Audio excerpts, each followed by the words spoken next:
এই যত জাতি আল্লাহ তাআলা উল্লেখ করছেন কোরআনে, সবচেয়ে আলোচনা করছেন, তন্মধ্যে সবচেয়ে বেশি কোরআনে আলোচনা বর্ণনা আল্লাহ তাআলা সবচেয়ে বেশি করেছেন যেই জাতির কথা, তারাই হলো এই আজকের এই অভিশপ্ত ইহুদি জাতি।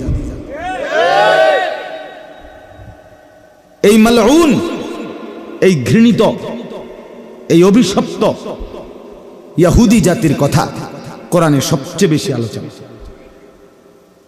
কোরআনে সবচেয়ে বেশি আলোচনা, কত ভাবে কত আন্দাজে আল্লাহ তাআলা এদের কথা উল্লেখ করছে, অনেক বেশি, অনেক বেশি, বারবার বারবার বারবার বারবার। পৃথিবীতে সবচেয়ে বেশি আল্লাহর সৃষ্টি যে জীবের মধ্যে, মানুষের মধ্যে সবচেয়ে বেশি অবাধ্য, সবচেয়ে বেশি দুষ্ট, সবচেয়ে বেশি হারামি, সবচেয়ে বেশি ইবলিস, শয়তান এই ইহুদি। ইহুদি এরা জঘন্য, এদের ইতিহাস আশ্চর্য। মানে এরা মানুষ এত শয়তানি কেমনে করে?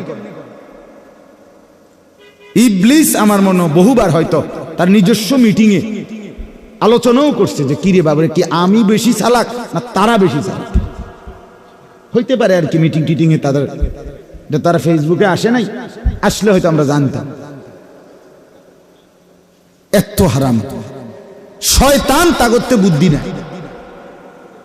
হ্যাঁ হ্যাঁ, শয়তান তাদের থেকে বুদ্ধি নেয়।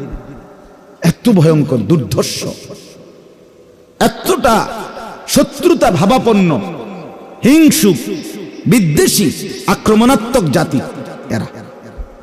হযরত ইয়াকুব আলাইহিস সালাম, আপনারা ওনার নাম শুনছেন না? ওই যে ইউসুফ আলাইহিস সালামের বাবা, এই ইয়াকুব আলাইহিস সালামের দুইটা নাম। একটা নাম হলো ইয়াকুব, যেটা আমরা বলি কোরআনের ভাষায়, আমরা ওনাকে ইয়াকুব নবী বলি। আরেকটা নাম আছে ওনার, সেই নামটা হলো ইসরাইল। ইসরাইল আলাইহিস সালাম, এটা ওনারই নাম। ইসরাইল অর্থ হলো আব্দুল্লাহ, আল্লাহর বান্দা। এটা হিব্রু ভাষার শব্দ। তো এই ইয়াকুব আলাইহিস সালামের সংক্ষেপ কথা হলো 12 জন সন্তান ছিল। কতজন? ওই যে 10 ভাই কূপে ফেলে দিছে, এরা 10 জন ইউসুফকে, আর ইউসুফ আর বিনিয়ামিন ওনারা 2 ভাই। এ কতজন হইল? 12। ইয়াকুব আলাইহিস সালামের এই 12 জন সন্তান পরবর্তীতে তাদের বংশধারা সামনে আগাইছে, তাদের আবার জিফুত হইছে না। এই ইয়াকুব আলাইহিস সালামের 12 সন্তানের বংশধরদেরকেই বলা হয় বনি ইসরাইল। কি বলে বলেন? ইসরাইলের সন্তানগণ, বংশধর, মানে ইয়াকুব আলাইহিস সালামের বংশধর।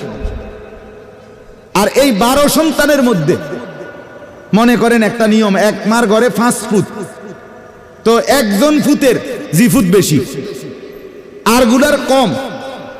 এরপরও আরো কমতে কমতে এক সময় এরারগুলো আর নাই, কিন্তু ও বেটারটা খুব আগাইছে, এমন হইতে পারে না? 12 সন্তানের মধ্যে ইয়াহুদা এই নামে একজন সন্তান ছিল। ইয়াহুদা তার নাম, বড় ভাই। এই যার পরামর্শে ইউসুফ আলাইহিস সালাম রে কূপে ফেলাইছে। উনি বলছিল যে ইউসুফকে তোমরা হত্যা করো না, কূপে ফেলাই দাও। তো কূপে ফেলাইছে। এই পরবর্তীতে বংশধর যখন বাড়তেছে, তখন এই ইয়াহুদা যে ভাইটা, তার বংশধরই বনি ইসরাইলের মধ্যে সবচেয়ে বেশি বাড়ছে।